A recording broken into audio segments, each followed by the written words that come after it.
반갑습니다. 오늘은 듣고 믿어 전하는 자라는 제목으로 잠시 말씀을 나누도록 하겠습니다. 오늘 12절에 보면 유대인이나 헬라인이나 차별이 없다 이렇게 말씀을 하고 있습니다. 사람이 사는 사회에 과연 차별이 없을 수 있을까? 아무리 민주주의 국가다, 또 평등사회다 이런 외침이 있다고 해도 음지에서는 보이지 않게 차별하는 일들이 많이 일어나고 있는 것을 우리가 볼 수가 있습니다. 어찌 보면 오히려 평등을 외치는 평등을 부르는 그런 사람들이 오히려 보이지 않는 뒤에서 항상 다른 사람들을 차별하고 억압하는 또 이런 모습들을 우리가 세상 가운데에서 볼 수가 있습니다.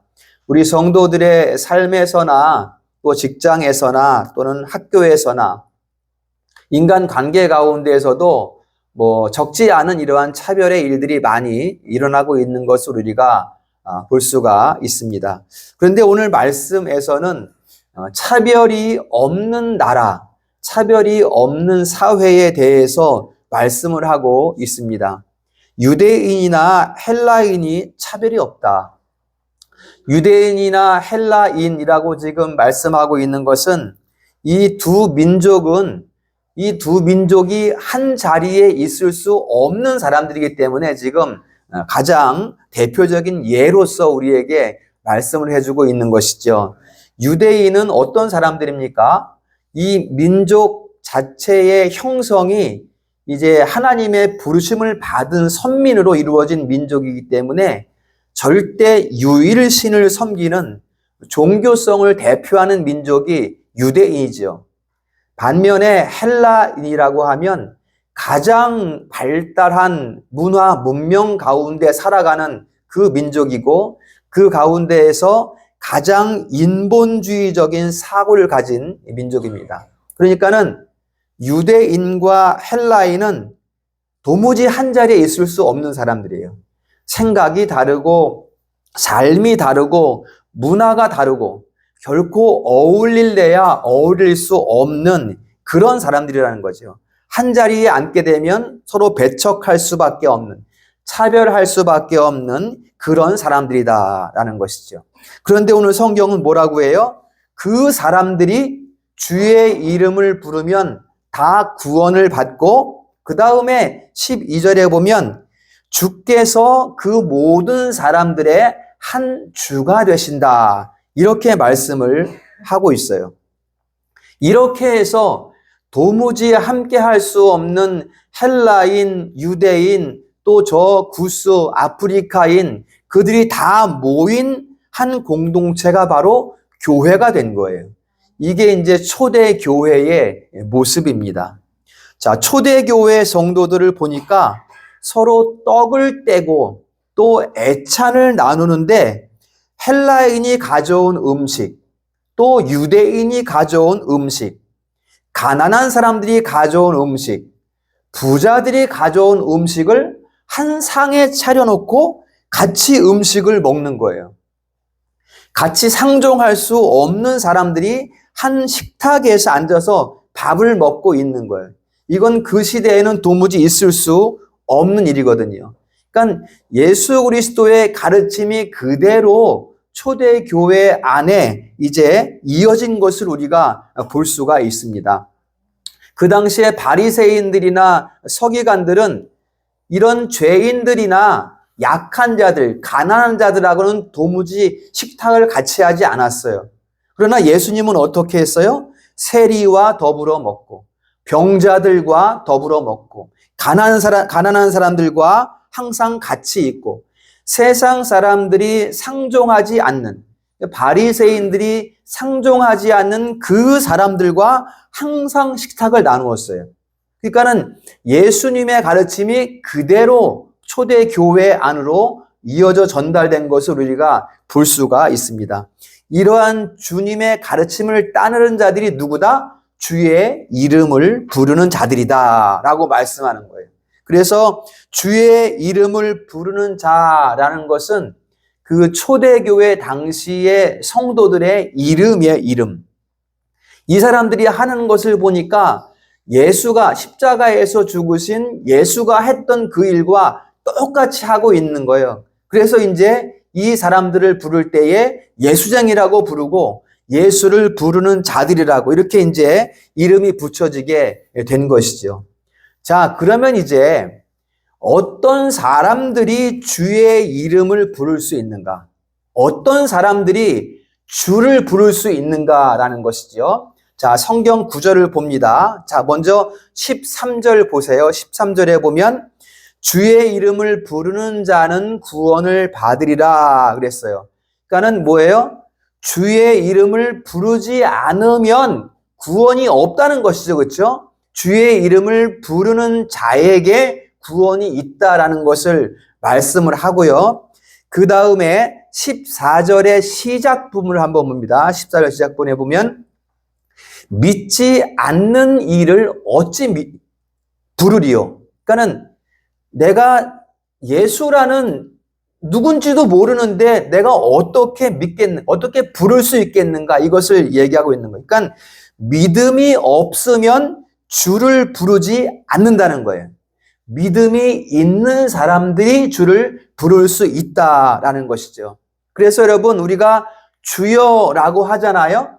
기도할 때든 언제든 주여라고 우리가 부른다는 것은 그 주여에는 이미 믿음의 고백이 함께 담겨 있는 거예요. 우리가 믿음으로 주를 부르는 거예요. 이 부르는 방법은 꼭 뭐 이렇게 소리를 내서 부르지 않더라도 부를 수가 있습니다. 12의 혈류병을 앓은 여인이 뒤에 가서 예수님의 옷자락을 부르는 것도 만지는 것도 간절한 부름이죠. 그것도 부릅니다. 또 한 여인이 향유 옥합을 깨뜨려서 예수님의 머리에 붓고 말은 안 했어요. 그리고 눈물을 흘려서 자기 머리카락으로 예수님의 발을 씻기는 것도 간절한 부름이지요. 이런 것들도 다 부름이 됩니다. 그런데 그 부름은 믿음이 없이는 안 된다는 거예요. 믿음이 없이는. 우리가 믿으니까 주께 나아가는 것이고 믿으니까 주를 부르는 것이다. 그렇기 때문에 주여라고 우리가 주여라고 부르는데 주여라고 부르잖아요. 우리가 나는 주여라고 부르고 있는데 나는 믿음이 없는 것 같아요. 나는 믿음 없어요. 내 믿음은 약해요. 이렇게 말하는 것은 이거 문제가 있는 거죠. 믿음이 없는데 어떻게 주를 부를 수가 있겠어요? 부르는 자가 곧 믿음이 있는 자다. 성경은 이렇게 말씀하고 있는 것입니다. 그러니까 주의 이름은 아무나 부를 수 있는 게 아니라는 거죠. 주여라고 부른다면 그것은 이미 믿음이 있는 사람이다. 믿으시기를 축원합니다. 그러면 이 믿음이 어디에서 생겨난 것인가? 자, 성경 찾아봅니다. 에베소서 2장 8절. 에베소서 2장 8절. 이 믿음, 우리가 믿음으로 주를 부르는데 이 믿음이 어디서 생겨난 것인가? 너무나 우리가 잘 아는 구절이지요. 에베소서 2장 8절, 신약성경 311쪽에 있습니다. 제 성경. 에베소서 2장 8절. 다 같이 읽습니다. 시작. 그 은혜에 의하여 믿음으로 말미암아 구원을 받았으니 이것은 너희에게서 난 것이 아니요 하나님의 선물이라. 아멘. 자, 그 구절 잘 한번 들여다보세요. 자, 일단 믿음은 우리 안에서 나온 것이 아니에요. 지금 2장 8절 성경 말씀 보면 믿음은 우리 안에서 나온 것이 아니고 하나님께서 주신 은혜의 선물, 이렇게 지금 말씀을 하고 있어요. 그러니까 우리는 그 은혜로 받은 선물, 믿음으로 말미암아 구원을 받는 거예요. 그렇죠? 그런데 선물로 주신 그 믿음이 우리 안에서 어떻게 작동하는가? 물론 성령님의 역사로 말미암아 믿음이 작동하는데 어떻게 우리 안에 작동하게 되는가? 우리가 아무것도 안 하고 그냥 가만히 있는데 성령이 역사하는 게 아니라는 거예요, 여러분. 아무것도 안 하고 있는데. 여러분, 아무것도 안 하면서 기다리면 하나님이 하시겠지. 이건 방종이에요. 가만히 있으면 성령이 역사하는 게 아니라는 거예요.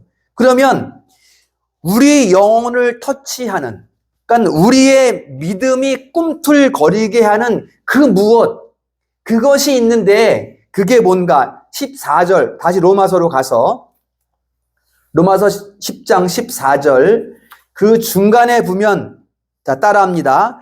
듣지도 못한 일을 어찌 믿으리요? 듣지도 못한 일을 어찌 믿으리요? 그렇죠? 들음이 없으면 믿음이 작동하지 않는다는 거예요. 들어야 된다는 거예요. 그러니까 여러분, 전해지는 말씀, 주일 예배에 선포되는 이 말씀에 귀를 기울여야 되는 거예요. 우리 이 소유문답 89문 공부했어요. 그렇죠? 하나님께서 강단에서 선포되는 말씀을 효력 있는 수단으로 사용한다. 무슨 수단? 사람을 구원하는 수단으로, 효력 있는 수단으로 하나님께서 사용하신다. 이렇게 우리가 공부를 했단 말이죠. 그러니까 이 예배에서 말씀을 듣는 것이 얼마나 중요한가. 이것을 우리가 기억을 해야 돼요. 우리 성도들은 전해지는 말씀에, 여러분, 저를 믿으라는 게 아니고요. 저를 통해서 하시는 하나님의 말씀을 믿어야 된다는 것이, 들어야 된다는 거예요, 여러분. 그 들음이 곧 믿음으로 이어지고 그 믿음이 주를 부르게 한다라는 것을 말씀하고 있는 것입니다. 그래서 우리 성도들은 이 들려지는, 선포되는 이 말씀에 귀를 기울일 수 있기를 축복합니다. 그 다음에 중요한 것은 또 있어요. 그 다음에 14절 끝부분 보세요. 14절 끝에 보면 따라합니다. 전파하는 자가 없이 어찌 들으리요? 전파하는 자가 없이 어찌 들으리요? 아멘.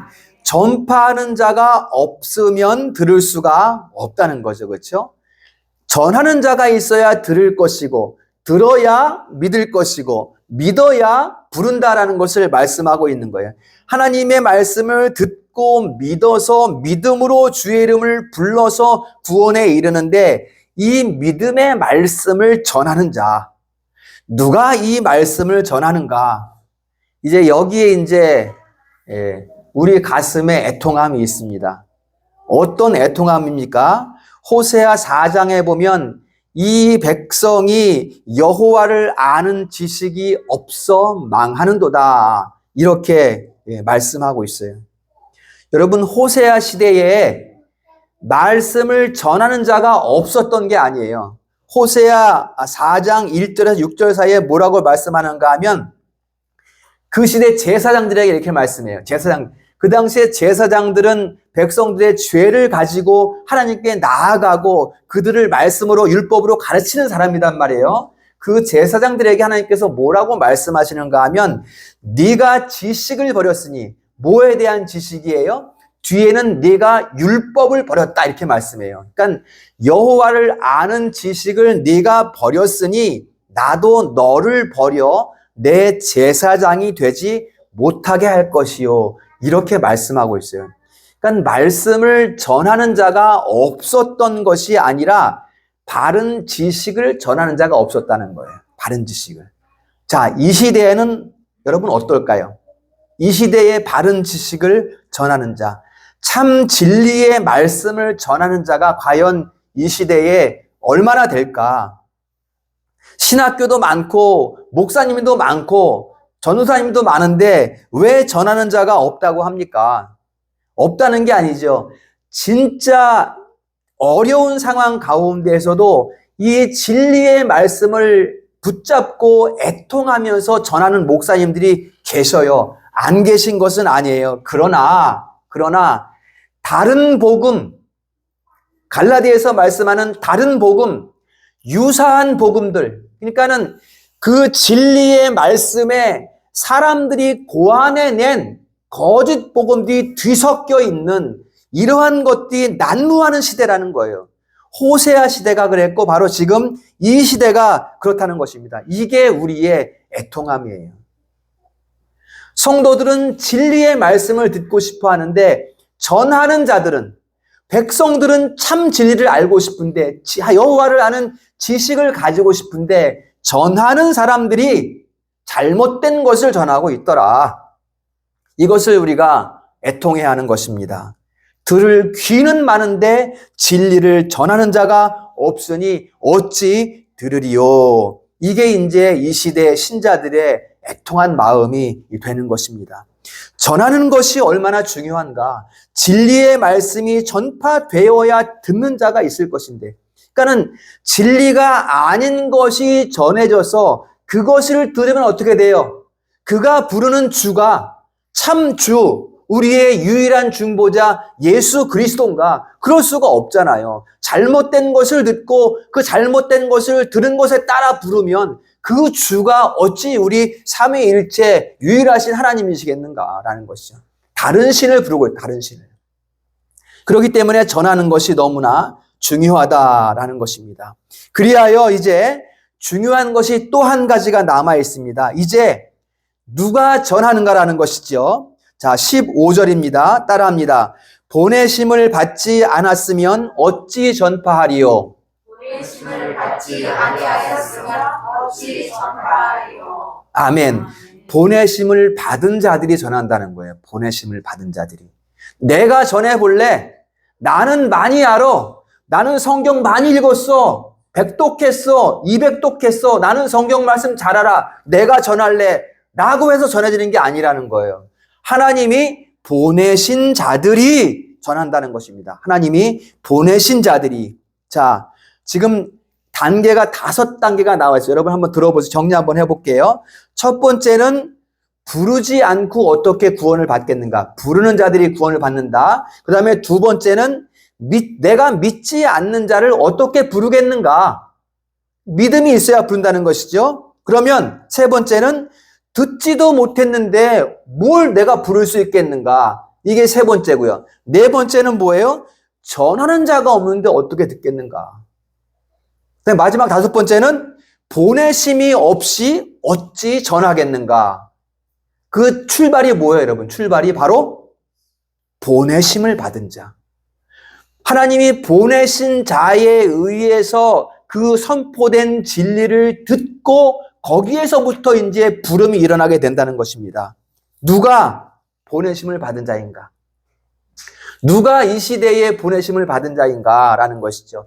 호세아 시대에는 호세아라는 선지자가 보내심을 받은 자이고, 이 시대에는 누가 보내심을 받은 자인가? 15절에 보면 아름답도다 좋은 소식을 전하는 자들의 발이여, 이렇게 말씀했어요. 좋은 소식, 복음을 전하는 자들의 발이여. 이제 막 복음을 전하라 여기저기 이제 다니는 거죠. 그 당시에 도보로 많이 다니잖아요. 그때는. 그렇죠? 그 발을 말하는 거예요. 어떤 사람이에요? 이 시대를 말하면 목사님이에요? 아니면 전도사님, 장로님만 말하는 거예요, 이게 지금? 이게 누구인가를 알기 위해서는 우리가 초대교회의 모습을 잘 살펴볼 필요가 있습니다. 왜냐하면 아까 서론에 말씀드린 것처럼 초대교회의 성도들은 예수님의 가르침을 그대로 받아서 그대로 실천한 사람들이에요. 초대교회의 모습이. 그렇기 때문에 아무리 시대가 바뀌었어도 2000년이 지났어도 예수님의 가르침이 바뀌는 건 아니에요. 그 가르침은 영원한 것이고 사람들이 그것을 바꾸는 거예요. 사람들이 바꾸는 거예요. 진리의 가르침은 결코 바뀌지 않습니다. 유일한 주 예수 그리스도라는 것은 그 복음, 그 진리는 절대로 바뀌지 않는 거예요. 자, 그 초대 교회에 주님께서 말씀하십니다. 이제 보내는 거예요. 사람들을 보내는데 어떻게 말씀하시는가 하면 사도행전 1장 8절에 보면 너희는 땅끝까지 이르러 내 증인이 되리라. 이렇게 말씀했어요. 여러분 주목해야 됩니다. 너희는 되라가 아니에요. 되라 그랬으면은 뭐예요? 이제 내가 돼야 되는 거지. 내가 내 힘으로 아이고 하나님이 명령했으니까 내가 해야지. 어떻게든지 한번 해봐야지. 이렇게 생각할 수 있는데 여기서 뭐라 그래요? 너희는 되리라 이렇게 말씀하고 있어요. 되리라라는 것은 내 의지가 아니에요. 그렇죠? 뭔가 밖으로부터 들어오는 힘에 대해서 말씀하고 있어요. 그 힘으로 말미암아 내가 된다라는 거예요. 뭐가 돼요? 증인이 되리라. 어디까지? 땅끝까지 증인이 되리라. 이렇게 말씀했어요. 자, 그러면 어떻게 된다는 것인가? 마태복음 28장 19절 이하에 말씀합니다. 내가 세상 끝날까지 너희와 함께 있으리라. 이렇게 말씀해요. 그러니까 어떻게 증인이 되는 거야?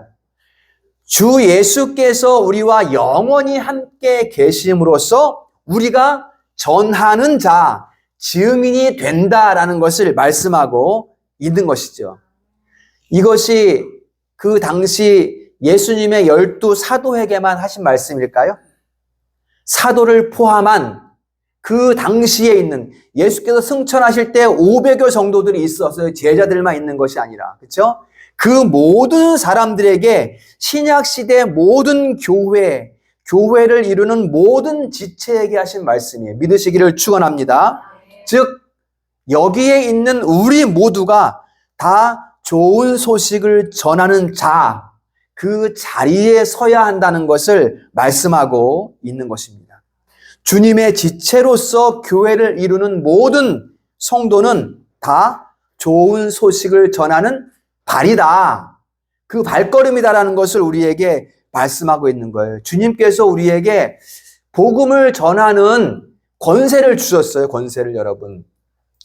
내가 내 힘으로 이루는 권세가 아니라 내가 내 말재주로 하는 그런 복음이 아니라 주께서 영원히 우리와 함께 계심으로 증인되게 하심으로 우리가 전하는 자가 되었다. 이렇게 지금 성경은 우리에게 말씀하고 있는 것입니다. 자, 16절에 봅니다. 주여 우리가 전한 것을 누가 믿었나이까 그랬어요. 전하는 자가 있어야 들을 수 있고 들어야 믿을 수 있고 믿어야 부를 수 있고 불러야 구원을 받고 그 구원을 받은 그 사람이 다시 전하는 자로 보냄을 받는 것. 이게 지금 오늘 말씀의 순서가 됩니다. 그 출발은 하나님께서 보내신 자들에 의해서 믿음으로 불러서 구원받는 자들이 있어요. 그렇죠? 처음엔 하나님께서 보내셨어. 그 다음에는 그 불러서 구원받은 자들이 다시 전하는 자로, 보냄을 받고 전하는 자로 나아가는, 이게 교회의 흥황함이에요. 이게 복음의 흥황함을 이루는 것입니다. 이게 하나님께서 우리에게 주시는 말씀입니다. 우리 성도들이 그 복음을 전하는 발로 나아가는 성도들 될 수 있기를 주님의 이름으로 축원합니다. 그러면 정확히 무엇을 전하고 무엇을 듣는 것인가? 바로 명확한 진리, 섞여 있는 거 말고요. 혼합된 거 말고요. 명확한 진리, 참 복음을 우리 가슴에 담고 있어야 하는 것입니다. 우리가 배우고 선포되고 또 익히는 모든 것들이 참 진리로 우리 가슴에 새겨져 있어야 하는 것입니다. 여러분, 종교개혁은 새로운 것을 만들어내는 게 아니었어요. 새로운 복음을 만들어내는 게 아니었어요. 진리는 본래 있었던 거예요.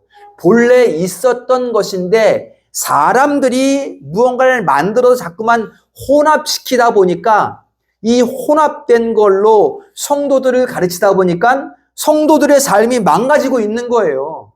잘못 가르치다 보니까. 그러니까 뭐예요? 본래 있었던 그 순수한 진리를 설교하고 그 순수한 지식을 가르치고 전하는 것, 이게 종교개혁인 거예요, 여러분.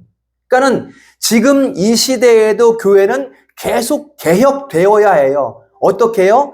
참 진리로 개혁이 돼서 그 진리만 전할 수 있도록 섞여 있는 것들을 자꾸만 깎아내는, 참 진리만, 원석만 남을 수 있도록 자꾸만 깎아내는 것, 이게 바로 개혁입니다, 개혁. 그러니까는 16세기의 개혁만이 아니라 계속해서 교회는 개혁되어져야 하는 것입니다. 여러분, 우리는 이 말재주가 있는 사람들이 아니잖아요. 말 잘하는 사람들이 아니잖아요. 다만 우리가 가지고 있는 것은 뭐예요?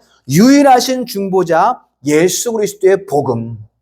그것을 전할 때 우리가 예수는 우리의 유일한 중보자시요 그는 우리의 참 주가 되십니다라고 복음을 전할 때 그것을 듣고 믿음으로 주의 이름을 부르는 자, 그 구원의 역사를 하나님께서 이루어 가시는 것입니다.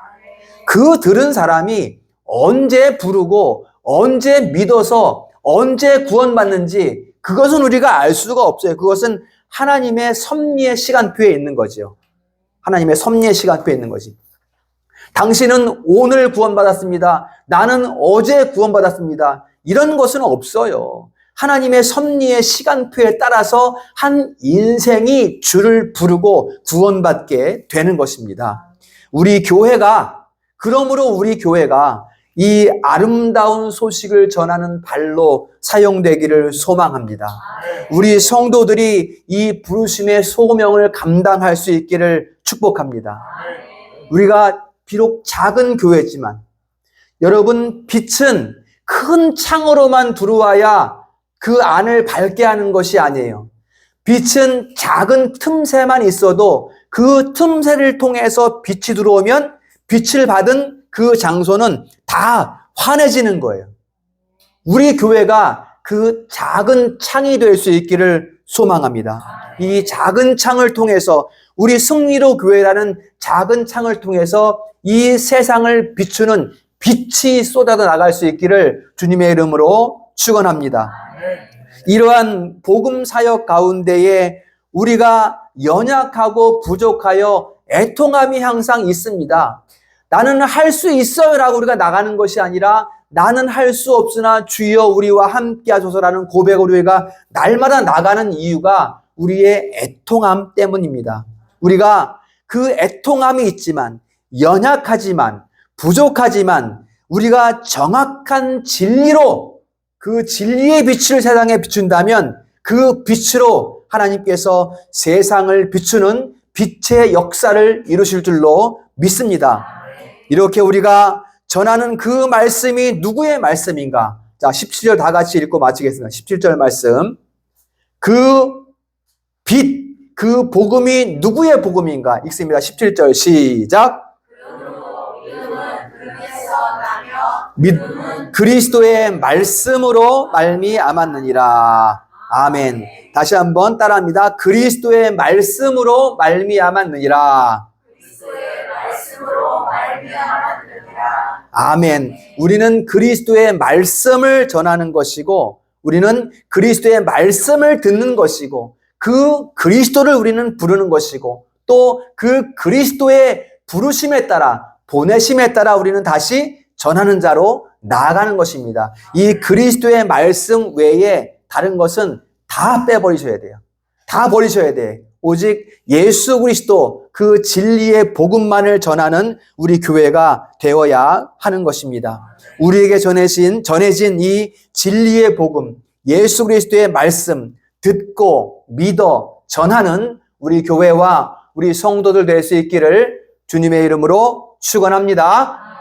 기도하겠습니다. 거룩하고 자비로우신 하나님 아버지,